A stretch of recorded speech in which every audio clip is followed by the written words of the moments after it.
新竹的明星科技大学这几年有愈来愈多国际交换生，过校园就亲像大学联合国同款。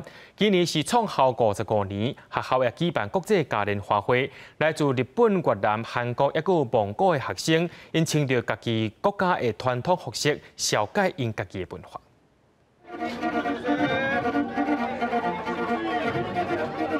演奏蒙古的马头琴，有红白色的蒙古乐棚。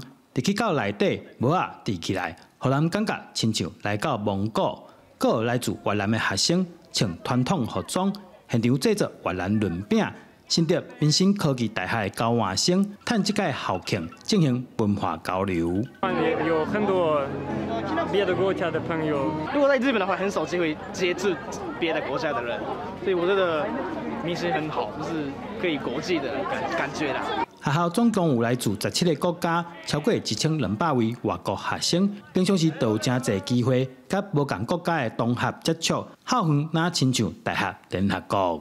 学校培养出很好的国际环境，让台湾学生有国际的视野，不用出国也能得到视野，这就是我们的教育的目的。学校把特别在大楼挂无同国家的国旗。校长讲，希望透过活动，让学生做伙体验无同所在风土民情。记者刘君和新竹报道。